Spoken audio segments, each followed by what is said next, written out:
놀라지 말고 들어주세요. 이 이야기는 한국의 작은 마을에서 시작된 한 소녀의 여정이 지금 전 세계를 감동시키고 있으니까요. 여러분, 상상해보세요. 4살 때 끔찍한 홍수를 겪고 부모님을 잃은 어린 소녀. 그런데 놀랍게도 그녀는 보호소 한 구석에서 돌멩이로 흙바닥에 수학 문제를 풀고 있었대요. 숫자는 거짓말을 하지 않아. 그녀는 그렇게 삶의 의미를 찾았던 겁니다. 그녀의 이름은 아마라 베넷. 한국 출신으로 수학 하나로 영국 명문 사립학교에 입학했고 단번에 입학시험 최고 점수를 받아냈습니다. 하지만 그곳에서 그녀를 기다리고 있었던 건 후진국 천재라는 비웃음과 차별이었죠. 그런데요, 이런 역경 속에서도 그녀는 멈추지 않았습니다. 놀랍게도 단 한 번의 기회로 영국 수학 올림피아드에서 최연소 금메달을 차지하며 역사를 새로 썼습니다. 하지만 이게 끝이 아닙니다. 이 대단한 소녀가 어떤 일을 해냈고 또 어떤 놀라운 일들이 그녀 앞에 펼쳐졌을까요? 숫자는 그녀를 선택했고 그녀는 세상을 바꾸기 시작했습니다. 이후의 이야기는 여러분의 상상을 뛰어넘을 겁니다. 함께 들어보시죠. 제가 엘리자베스 브라운 교수님을 만난 날은 제 인생을 완전히 바꿔놓았어요. 2015년 9월의 어느 맑은 아침이었고 가을 나뭇잎이 막 주황색으로 물들기 시작할 때였죠. 새 학교의 커다란 나무문 앞에 서서 낡은 수학 교과서를 가슴에 꼭 쥐고 있던 제 모습이 아직도 기억나요. 그때 저는 12살이었고 한국에서 이 펜시한 런던의 사립학교로 전학 온 조용한 한국계 여자아이였어요. 제 이름은 아마라 베넷이고 지금은 수학자로 살고 있지만 그 당시 저는 단지 새로운 세상에서 제자리를 찾아보려고 애쓰던 것 많고 수줍은 아이였어요. 어린 시절 한국에서의 기억은 희미해진 사진처럼 느껴져요. 뜨거운 콘크리트 위로 내리는 비, 냄새와 친어머니가 신선한 수박을 사시던 분주한 시장의 소리가 아직도 머릿속에 남아있어요. 하지만 모든 게 4살 때 바뀌었어요. 끔찍한 홍수가 우리 동네를 휩쓸었고 부모님을 앗아갔거든요. 저는 운이 좋은 편이었죠. 집 지붕 위에서 구조대에 의해 구출됐으니까요. 그때 베넷 부부가 제 인생에 들어왔어요. 사라와 제임스 베넷은 엔지니어링 프로젝트 때문에 한국을 방문 중이었는데 그분들이 어린이 보호소에서 저를 발견하셨어요. 구석에서 작은 돌멩이로 흙바닥에 그린 곱셈 문제를 풀고 있던 이 작은 아이를요.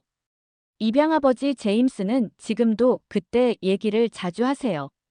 처음 저를 봤을 때 제가 창문, 의자, 사람들 셔츠의 단추까지 주위 모든 걸 세고 있었다고요. 영국에서의 새 삶에 적응하는 건 쉬운 일이 아니었어요. 모든 게 다르게 느껴졌어요. 추운 날씨며 음식이며 사람들이 말하는 방식까지요. 가끔은 새 침대에 누워 창문을 통해 별을 세면서야 겨우 평온함을 느낄 수 있었어요. 하지만 숫자들은 언제나 제 친구였어요. 숫자는 변하지 않았고 저를 판단하지도 않았고 제 억양을 비웃지도 않았어요. 한국에서도 2 더하기 2는 4였고 런던에서도 2 더하기 2는 4였으니까요. 제임스는 제가 수학을 얼마나 좋아하는지 금방 알아채셨어요. 제임스는 하루 종일 다리를 설계하는 엔지니어였는데 숫자가 얼마나 아름다울 수 있는지 이해하고 계셨죠. 저녁 식사 후엔 늘 수학 문제를 꺼내서 저랑 같이 풀곤 하셨어요. 수학은 보편적인 언어 같은 거야. 제임스가 늘 그러셨어요. 눈을 반짝이며요. 수학은 사람들 고향이 어디든 다 연결해주는 거지. 양어머니 사라는 도서관에서 일하셨는데 제가 숫자에 이렇게 몰두하는 걸 이해하진 못하셨어요. 하지만 그녀만의 방식으로 응원해 주셨어요. 유명한 수학자들, 특히 중요한 발견을 해낸 여성이나 유색인종 수학자들에 대한 책들을 집에 가져다 주셨어요. 처음으로 캐서린 존슨에 관한 책을 보여주셨던 게 기억나요. NASA에서 우주 비행사를 달로 보내는데 기여한 아프리카계 미국인 수학자요. 그 책을 읽으면서 처음으로 수학 세계에서 저처럼 생긴 누군가를 볼 수 있었어요. 진짜 전환점은 새 학교 첫 주에 찾아왔어요. 점심시간에 혼자 앉아서 고급 교과서에서 찾은 대수학 문제를 풀고 있었거든요. 그때 엘리자베스 브라운 교수님이 지나가셨어요. 원래 그분은 고등학교에서 고급 수학을 가르치시는 분이셨고 중학교 건물에 계실 일이 없으셨어요. 그런데 교직원실을 찾으시다가 길을 잘못 드셔서 창문 너머로 저를 발견하셨대요. 그분의 모습을 잊을 수가 없어요. 키가 크고 우아한 모습에 은색 줄무늬가 섞인 머리를 단정하게 묶으셨고 목걸이처럼 안경 체인을 걸고 계셨어요. 교수님은 잠시 저를 지켜보시더니 말씀하셨어요. 그거 대학교 수준의 대수학인데 교수님 말에 깜짝 놀라 고개를 들었어요. 민망해서 얼른 문제를 숨기려 했지만 교수님은 부드럽게 의자를 끌어와 제 옆에 앉으셨어요. 한번 볼 수 있을까? 저는 손을 떨면서 계산한 내용을 보여드렸어요. 교수님은 한 장 한 장 꼼꼼히 보시더니 점점 더 흥미롭다는 표정을 지으셨어요. 그러다 얼굴이 환해지면서 미소를 지으시더라고요. 아마라, 너한텐 재능이 있어. 교수님이 조용히 말씀하셨어요. 패턴을 보는 방식도 그렇고 문제를 접근하는 방식도 특별해. 더 배워보고 싶니? 그때 처음으로 가족이 아닌 누군가가 제 능력을 이상한 게 아니라 재능으로 인정해줬어요. 처음으로 영국에 와서 진심 어린 미소를 지었어요. 처음 보는 사람들 앞에서 억지로 짓는 미소가 아니라 마음 깊은 곳에서 올라온 미소였죠. 저는 고개를 끄덕였고 교수님은 종이에 시간과 교실 번호를 적어 제게 건네셨어요. 내일 방과 후에 이 교실로 와. 진짜 도전 과제를 시작해보자. 교수님이 떠나는 모습을 보며 저는 그 순간이 놀라운 여정의 시작이 될 거라는 걸 알지 못했어요. 그 이후로 제가 겪게 될 장애물들, 만나게 될 친구들, 그리고 발견할 것들에 대해서는 전혀 예상하지 못했죠. 단지 그 순간만큼은 제가 길을 찾은 것 같은 기분이 들었어요. 숫자는 언제나 저의 피난처였지만 이제는 숫자가 제 미래가 되고 있었어요. 매일 아침 저는 웨스트민스터 아카데미 학교 정문에 서 있으면 심장이 가슴속에서 쿵쾅거렸어요. 건물은 빨간 벽돌과 높은 창문으로 정말 아름다웠지만 저한테는 마치 사자의 굴에 들어가는 기분이었어요. 저는 수학 교과서를 꼭 끌어안고 있었어요. 마치 방패처럼요. 문제는 첫날부터 시작됐어요. 파커 선생님이 저를 반 친구들에게 소개하면서 입학시험에서 최고 점수를 받았다고 말했을 때였어요. 뒷줄에 앉아있던 엘리엇 윈터스가 눈을 굴리는 게 보였어요. 그는 늘 비싼 옷을 입고 자신만만한 웃음을 지었는데 그 모습이 저를 불안하게 했어요. 그의 아버지는 학교 이사회의 멤버였고 모두가 그 사실을 알고 있었거든요. 후진국 천재. 그가 책상 옆을 지나갈 때마다 그렇게 속삭였어요. 그 말은 비꼬는 투로 가득했고 다른 아이들은 그의 말을 듣고 낄낄댔어요. 저는 들리지 않는 척했지만 그 말들은 매번 작은 바늘처럼 저를 찔렀어요. 수학 시간에는 참을 수가 없었어요. 제가 수학을 너무 좋아해서 조용히 있을 수 없었거든요. 톰슨 선생님이 어려운 문제를 내면 제 손이 자동으로 올라갔어요. 선생님이 칠판에 문제를 다 적기도 전에 답이 떠오르곤 했어요. 그런데 정답을 맞출 때마다 새로운 적이 생겼어요. 곧 복도에서는 저를 따라오는 수군거림이 들리기 시작했어요. 잘난 척한다. 가을에 열린 과학 경연대회 이후로 상황은 더 악화됐어요. 저는 소수와 그 패턴에 대한 프로젝트를 준비하느라 몇 주를 보냈고 결국 1등을 했어요. 그때 엘리엇의 얼굴이 새빨개졌던 게 아직도 기억나요. 그런데 그 다음 날 제 사물함을 열었더니 모든 책이 물에 젖어 있었어요. 제가 공들여 쓴 노트는 잉크가 번져 눈물처럼 흘러내렸고요. 거기서 쪽지 하나가 떨어졌어요. 이 학교는 사기꾼이 있을 곳이 아니야. 부모님이나 선생님께는 말하지 않았어요. 무슨 소용이 있을까 싶었거든요. 엘리엇의 아버지가 새 과학실험실 건립에 기부했다는 사실을 모두가 알고 있었으니까요. 게다가 엘리엇이 한 짓이라는 증거도 없었어요. 대신 중요한 노트는 가방에 넣어 다니고 집에서 모든 자료를 복사해두기 시작했어요. 도서관은 점심시간 동안 제 안식처가 됐어요. 높은 책장들 사이에서는 안전하다고 느껴졌거든요. 거기서라면 울어도 아무도 볼 수 없었어요. 저는 구석에 앉아 샌드위치를 먹으면서 어려운 수학 문제를 풀곤 했어요. 때로는 아예 점심도 거르고 카페테리아의 적대적인 시선을 피하곤 했어요. 몸이 점점 약해지는 게 느껴졌지만 무시했어요. 점심을 먹는 것보다 버리는 일이 더 많아졌어요. 그런 저를 도서관 사서인 첸 선생님이 알아차렸어요. 선생님은 저를 위해 평소 앉던 책상 위에 쿠키를 살짝 올려두곤 했어요. 마치 여분이 남았다는 듯이요. 저는 책에 부스러기가 묻지 않도록 조심스럽게 그걸 먹었어요. 어느 날 2월쯤 물리 수업 시간에 칠판의 숫자들이 눈앞에서 빙글빙글 도는 것 같았어요. 교실이 갑자기 너무 더워졌다가 다시 추워지는 느낌이 들었어요. 그리고 무릎이 꺾이면서 주변에서 놀란 숨소리가 들렸어요. 정신을 차려보니 양호실이었어요. 양호 선생님은 부모님께 영양실조와 과로 때문이라고 말씀하셨죠. 그날 저녁 부모님이 아래층에서 싸우는 소리가 들렸어요. 엄마는 당장 저를 다른 학교로 전학시키자고 하셨고 아빠는 장학금을 잃을까봐 걱정하셨어요. 저는 침대에 누워 벽에 걸린 수학대회 메달들을 바라봤어요. 원래는 그 메달들이 자랑스러웠는데 이제는 그 대가가 너무 무겁게 느껴졌어요. 다음 날 아침 엘리엇이 친구들에게 말하는 소리를 들었어요. 봐봐. 저런 애들은 압박을 견딜 수가 없잖아. 이런 장학금 받은 애들은 여기 있을 자격이 없어. 그의 말이 하루 종일 제 머릿속에서 맴돌았어요. 제 마음속 의심과 섞이면서요.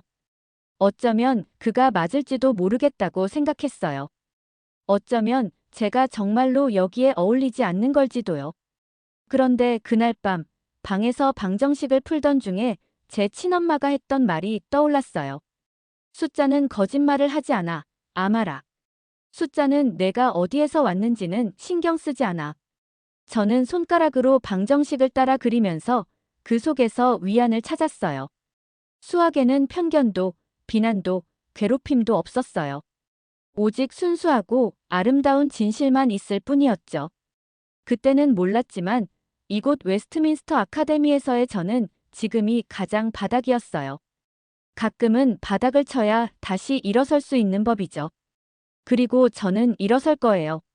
하지만 여기가 아닌, 이 그림자 속이 아닌 다른 곳에서요. 새로운 장이 시작될 때가 다가오고 있었어요. 이번에는 제가 드디어 빛 속으로 나아가게 될 거예요. 세인트 메리 사립학교에서의 첫날 아침, 저는 철문 앞에 서서 가방 끈을 꼭 잡고 있었어요. 손에 힘이 너무 들어가서 마디가 하얗게 변할 정도였죠. 학교 건물은 마치 동화 속에 나오는 성 같았어요. 붉은 벽돌로 지어진 건물의 커다란 창문들이 아침 햇살을 받아 반짝거렸죠. 단정한 교복을 입은 학생들이 저를 지나쳐가면서 시끌벅적하고 즐거운 목소리로 이야기하고 있었어요. 그 순간 저는 당장 뒤돌아 도망가고 싶었어요. 괜찮을 거야. 우리 딸, 엄마가 제 어깨를 꼭 잡으며 말했어요.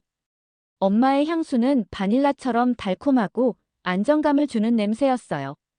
우리 얘기했던 거 기억하지? 이건 너의 새로운 시작이야. 저는 고개를 끄덕였지만 속은 엉망이었어요. 마치 뱃속에 나비들이 가득한 것처럼요. 근데 예쁜 나비가 아니라 무서워서 속을 뒤틀리게 만드는 그런 나비들이요. 이전 학교에서의 기억이 아직 너무 생생했거든요. 비열한 속삭임들, 혼자 먹는 점심, 그리고 수업 중에 기절했던 날까지. 옛날 교복도 옷장에 아직 걸려있는데 차마 다시 쳐다볼 수 없었어요. 학교 비서인 톰슨 선생님이 우리를 교무실에서 맞아줬어요. 친절한 눈빛에 깔끔하게 올려 묶은 회색 머리를 가진 분이었어요. 세인트 메리에 온 걸 환영해요. 아마라. 그녀가 제 이름을 처음부터 정확히 발음하면서 말했어요. 이런 일은 처음이었어요. 파텔 선생님이 너를 첫 수업으로 데려가실 거예요. 파텔 선생님은 키가 크고 단정한 콧수염과 둥근 안경을 쓴 분이었어요. 따뜻하게 웃으며 한 손엔 두꺼운 서류철을 들고 계셨죠. 아, 우리 학교의 새로운 수학 천재로구나. 라고 말씀하시는데 그 말투가 뭔가 특별하게 느껴졌어요. 놀리려는 게 아니라 진심인 것처럼요. 그래서 저도 모르게 허리를 조금 펴게 됐어요. 저는 그냥 숫자가 좋아요 하고 중얼거리며 신발을 내려다봤어요. 그 신발은 첫날을 위해 새로 산 반짝거리는 새 신발이었어요. 숫자는 정말 멋진 친구들이지, 파텔 선생님이 답했어요. 숫자는 어떤 언어로도 똑같아. 어디에서 오든지 2 더하기 2는 항상 4가 되잖아. 그 말을 듣고 저는 고개를 들었어요.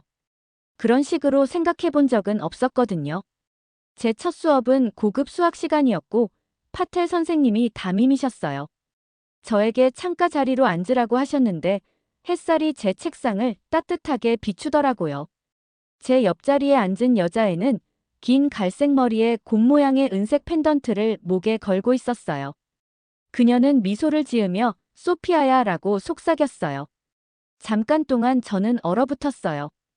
이전 학교에서는 속삭이는 소리가 보통 나쁜 일이 시작된다는 뜻이었거든요. 근데 소피아의 목소리는 다정했고 그녀는 제 쪽으로 종이 한 장을 밀어줬어요. 거기에는 파텔 선생님의 콧수염을 웃긴 만화처럼 그리고 수학 기호를 눈으로 그려놓았더라고요. 저도 모르게 피식 웃었어요. 그러곤 얼른 손으로 입을 막았죠. 하지만 파텔 선생님은 칠판에 방정식을 쓰느라 바쁘셨고 아무도 저를 쳐다보지 않았어요.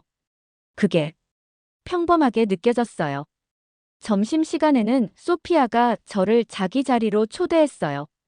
새로운 학교에 오는 게 어떤 건지 알아. 그녀는 식당으로 걸어가며 말했어요. 나는 2년 전에 러시아에서 이사 왔거든. 그때는 영어도 거의 못했어. 그녀의 억양은 약간 남아있었지만 저와 비슷한 느낌이었어요. 처음 몇 주는 무서웠는데 이 학교는 달라. 여기 사람들은 내가 어디 출신인지보다 내가 뭘 할 수 있는지를 더 중요하게 생각해. 식당은 크고 밝았고 큰 창문 너머로 정원이 보였어요. 소피아는 저를 3명의 다른 학생들이 앉아있는 테이블로 데려갔어요. 여기는 수학 동아리야. 그녀가 설명했어요. 우리 매주 화요일과 목요일 방과 후에 모여. 너도 와봐. 한 남자애는 루빅스 큐브를 눈 감고 맞추고 있었고 한 여자애는 체스 전략으로 보이는 걸 가득 적어놓은 노트를 들고 있었어요. 세 번째 학생은 유명한 수학자들에 대한 책을 읽고 있었죠. 소피아가 저를 소개하자 모두 고개를 들어 미소를 지어줬어요. 너희 학교에서 온 성적 얘기 들었어. 체스를 하던 여자애 에마가 말했어요. 파텔 선생님이 내가 다음 달에 열리는 지역대회에 참여할 수도 있다고 하시더라. 제 심장이 쿵쾅거리기 시작했어요. 저 아직 대회 나갈 준비는 안 된 것 같아요. 부담 갖지 마. 소피아가 재빨리 말했어요. 그냥 한번 와봐. 보통은 퍼즐을 풀고 쿠키를 먹어. 가끔 파텔 선생님이 인도 전통 과자를 가져오시기도 해. 몇 주가 지나면서 저는 학교 가는 게 점점 기대되기 시작했어요. 파텔 선생님의 수업은 이전 학교에서 한 번도 경험하지 못한 방식으로 저를 자극했어요. 선생님은 제가 책에서만 읽었던 수학 개념들을 가르쳐 주셨고 질문을 하면 진심으로 흥미로워하며 답해 주셨거든요. 저는 수학 동아리에 가입했어요. 그리고 소피아가 말한 것처럼 제가 예상했던 것과는 완전히 달랐어요. 우리는 문제를 함께 풀고 누군가 답을 찾아내면 모두가 축하해줬어요. 서로 경쟁하는 게 아니라 문제 그 자체와 경쟁하는 기분이었죠. 어느 목요일 파텔 선생님이 고급 미적분 문제들을 가져오셨는데 고학년 학생들조차 풀기 어려워하는 문제였어요. 저도 모르게 제 풀이 과정을 설명하기 시작했는데 방이 조용해지더라고요. 저는 뭔가 잘못한 줄 알고 당황했어요. 근데 에마가 박수를 치기 시작하더니 다른 사람들도 박수를 치는 거예요. 정말 멋져요, 아마라. 파텔 선생님이 외쳤어요. 너만의 독특한 패턴을 보는 방법이 있어. 대학 수준의 고급 수학 수업을 들어본 적 있니? 저는 고개를 저었지만 그 생각이 제 마음속에 씨앗처럼 심어졌어요. 영국에 온 이후 처음으로 저는 외톨이 같지 않았어요. 방정식과 수학을 좋아하는 친구들 사이에서 저는 제 자리를 찾았어요. 숫자는 제 억양이나 제가 어디에서 왔는지 신경 쓰지 않았거든요. 숫자는 제 언어였고, 세인트 메리에서는 그 언어를 자유롭게 말할 수 있었어요.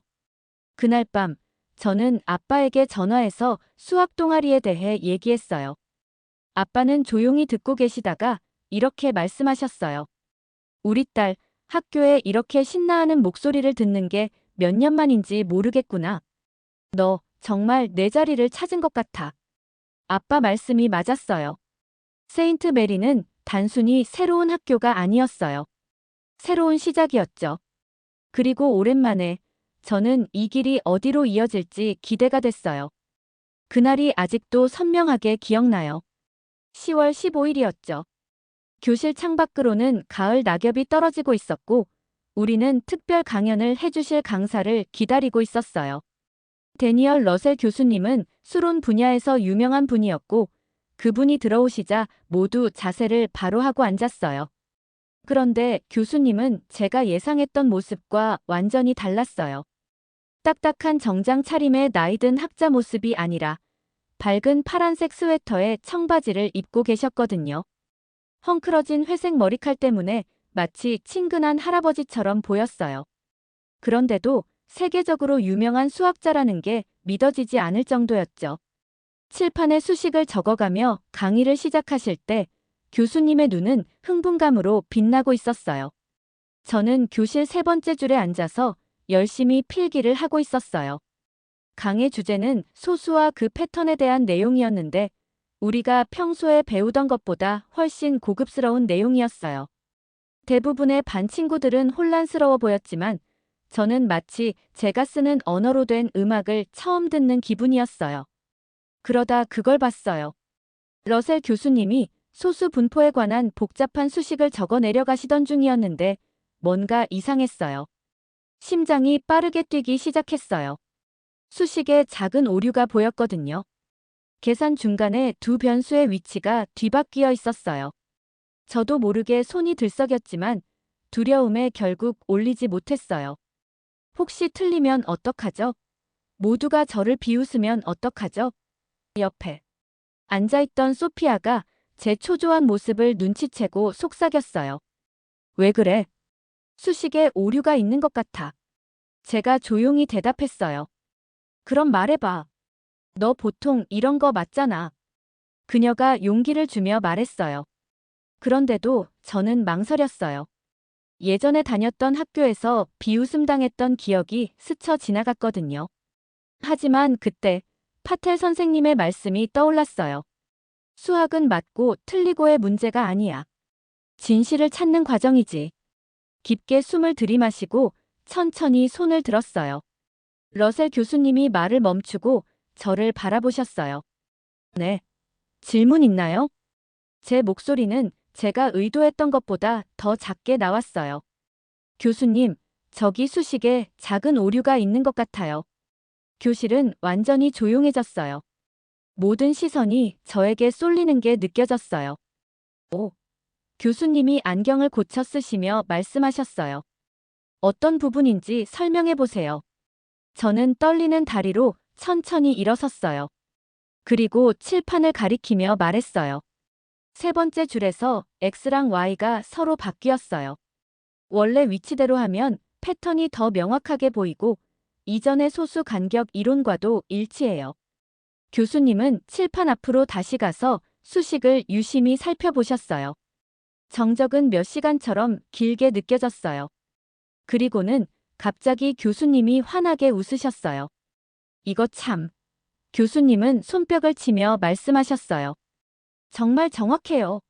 단순히 오류를 찾아낸 것뿐만 아니라 왜 이게 중요한지도 이해했군요. 이름이 뭐죠? 아마라 베넷입니다, 교수님. 훌륭한 관찰력이에요, 아마라. 사실 교수님이 잠시 생각에 잠긴 듯 멈추셨다가 말씀하셨어요. 실제 연구에 이런 개념들을 어떻게 적용하는지 보고 싶나요? 주말에 제 연구실에서 하는 작은 프로그램에 참여해 볼래요? 제 귀를 의심할 정도였어요. 실제 연구실에서 일한다고요? 네. 제가 너무 신나게 대답해서 몇몇 친구들이 웃었어요. 그런데 이번엔 그 웃음이 전혀 신경 쓰이지 않았어요. 수업이 끝난 뒤 교수님께서 연구 프로그램에 대해 자세히 알려주셨어요. 매주 토요일 대학생들과 다른 연구자들로 구성된 작은 팀에 합류해서 소수에서 새로운 패턴을 찾는 방법을 연구할 수 있는 기회였어요. 이 연구는 컴퓨터 보안을 더 강력하게 만드는데도 도움을 줄 수 있는 중요한 작업이었어요. 그날 저녁 집에서 부모님께 이야기를 들려드리며 웃음이 멈추질 않았어요. 아빠는 저를 꼭 안아주셨고 엄마는 기쁜 눈물을 훔치셨어요. 부모님은 언제나 제가 수학을 좋아하는 걸 응원해 주셨지만 이번엔 뭔가 달랐어요. 이제 단순히 수학을 잘하는 걸 넘어서 사람들에게 도움을 줄 수 있는 새로운 것을 발견해 나가는 일이었으니까요. 다음 날 교수님은 부모님과 만나셨고 더 큰 제안을 하셨어요. 이런 재능은 기다리게 하면 안 됩니다. 교수님은 제가 대학에 조기 입학하는 걸 고려해보라고 말씀하셨어요.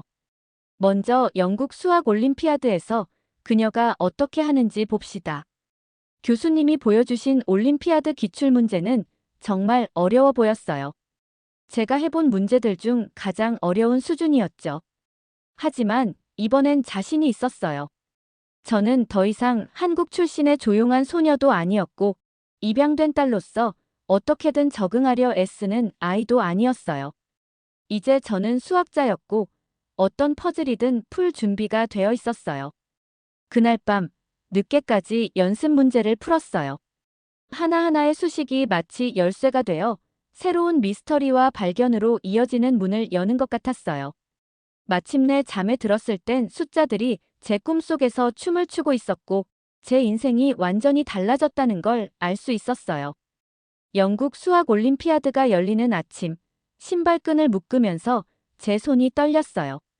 대회장이 앞에 우뚝 서 있었는데 그곳은 커다란 유리창이 있는 거대한 건물이었고 잿빛 런던 하늘이 창에 비치고 있었어요. 안으로 들어가 보니 수백 명의 학생들이 긴 테이블에 앉아 연필을 쥐고 준비하고 있더라고요. 지정된 자리를 찾아 앉은 뒤 소피아가 알려줬던 대로 깊게 숨을 들이쉬고 내쉬었어요. 할 수 있어. 제가 스스로에게 속삭였어요. 러셀 교수님과 함께 풀었던 연습 문제들이 떠올랐거든요. 첫 번째 문제를 처음 봤을 땐 정말 불가능해 보였어요. 하지만 파텔 선생님이 항상 하시던 말씀이 생각났죠. 작은 부분으로 쪼개서 생각해봐. 그래서 그대로 했어요. 한 걸음씩 천천히 나아가자 안개 속에서 길이 나타나듯이 해결책이 보이기 시작했어요. 숫자와 패턴 속에 완전히 몰입한 채로 몇 시간이 훌쩍 지나갔어요. 결과가 발표된 건 그로부터 2주 후였어요. 제 귀를 의심했어요. 제가 우승했을 뿐만 아니라 대회 역사상 최고 점수를 기록했다는 거예요. 14살의 나이에 저는 최연소 금메달리스트가 되었어요. 그 소식은 순식간에 퍼졌어요. 기자들이 집으로 전화를 걸어오고 사진작가들이 제 사진을 찍으려고 했어요. 한국국 출신 수학 천재, 역사적 기록 세우다 라는 헤드라인이 신문을 장식했어요. 제 양부모님은 자랑스러워하셨고 심지어 세인트 메리 학교의 옛 선생님들도 축하 카드를 보내주셨어요. 하지만 성공은 종종 원치 않는 관심도 끌어오더라고요. 제 예전 학교에서 저를 괴롭히던 엘리엇 윈터스는 신문에 제 이름이 나오는 걸 도저히 참지 못했어요. 어느 날 아침 이메일을 열어보니 익명으로 보내진 메시지가 있었어요. 제 승리를 의심하는 내용이었죠. 분명히 부정행위를 했을 거야. 한국국 출신 소녀가 어떻게 모두를 이길 수 있겠어? 라는 말들이 적혀 있었어요. 그리고 상황은 더 악화됐어요. 누군가 제 입양 기록을 뒤졌고 원래 비밀로 남아야 할 서류들이 퍼졌어요. 한국국에서의 제 과거에 관한 소문이 온라인에 돌기 시작했어요. 홍수로 부모님을 잃었던 제 이야기가 왜곡됐고 잔인한 거짓말들이 만들어졌어요. 심지어 어떤 사람들은 제가 실제로 14살이 아니라 나이를 속이고 있다고 주장하기도 했어요. 그날 밤 방에서 혼자 울었어요. 한국에서 겁에 질려있던 어린 소녀로 돌아간 기분이었거든요. 하지만 이번엔 달랐어요. 이번엔 혼자가 아니었어요. 다음 날 아침, 소피아가 제 방으로 뛰어들어왔어요. 그녀의 얼굴은 화가 나서 빨개져 있었어요. 소피아도 온라인에서 떠도는 소문을 본 거예요. 그냥 당하고 있진 않을 거야. 그녀가 선언하며 노트북을 꺼냈어요. 그리고 증거를 모으기 시작했어요. 제가 참가했던 수학대회 증명서, 학교 기록, 제 능력이 진짜임을 보여줄 수 있는 모든 자료들이었어요. 파텔 선생님은 학교 이사회에 강력한 편지를 쓰셨어요. 저의 수학 실력이 몇 년에 걸쳐 어떻게 발전해왔는지 직접 목격하셨다고 적으셨죠. 러셀 교수님은 더 나아가 연구소에서 기자회견까지 열어주셨어요. 카메라 앞에서 교수님 옆에 서 있었던 그 순간을 잊을 수 없어요. 교수님은 단호한 목소리로 말씀하셨어요. 저는 수많은 재능 있는 수학자들과 함께 일해봤습니다. 하지만 아마라 베넷은 나이도 배경도 아닌 그녀의 탁월한 지성과 헌신으로 특별합니다. 그녀가 대학생들도 어려워하는 문제를 푸는 걸 직접 봤고 그녀의 해법은 언제나 독창적입니다. 케임브리지 대학 입학심사위원회에도 익명으로 저를 평가절하하려는 편지가 도착했대요. 하지만 러셀 교수님은 이미 제가 진행했던 연구 작업을 심사위원회에 공유하셨었고 위원회 의장이 직접 전화를 걸어 지원자는 오직 실력으로만 평가된다고 보장해줬어요.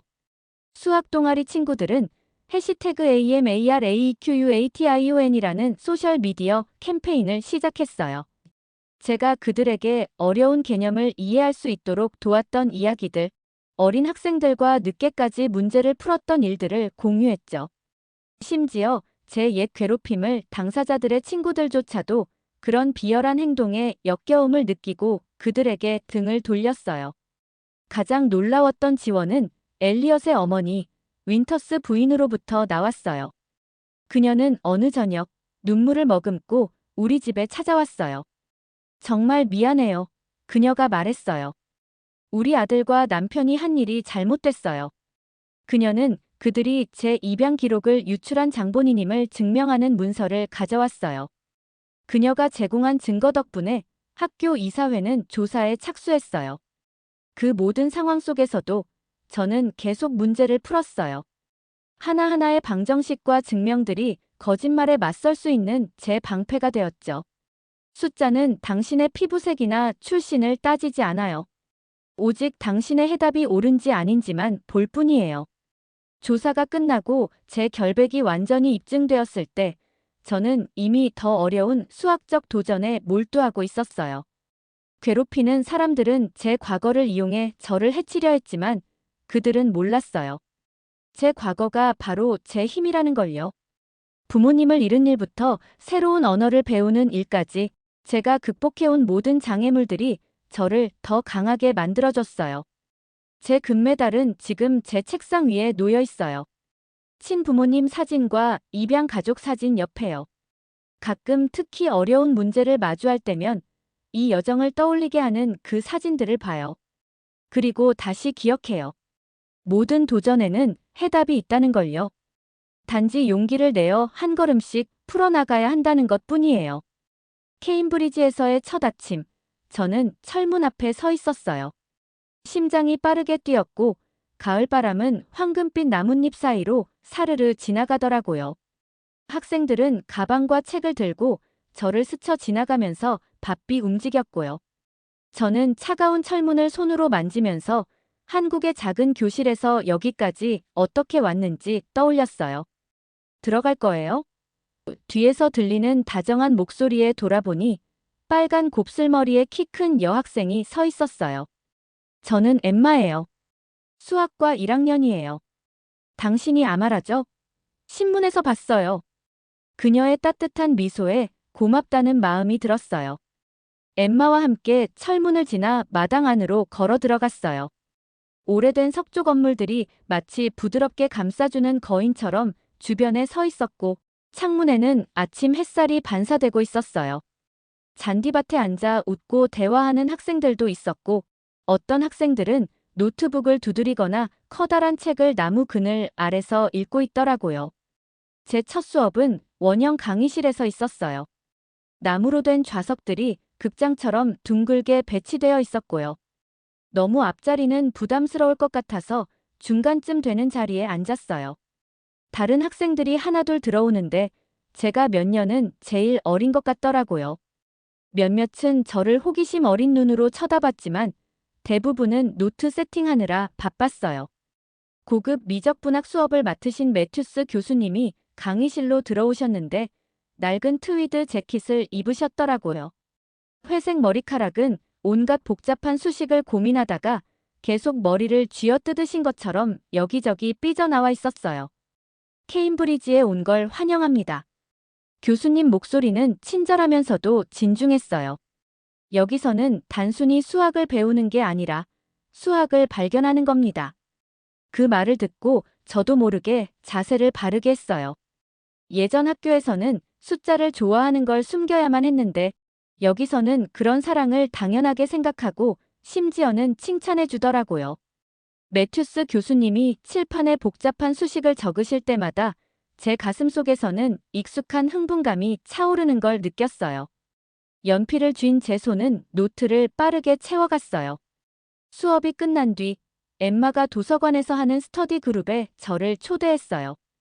우리는 키가 큰 창문들 아래 긴 나무 테이블에 앉아서 함께 공부했어요.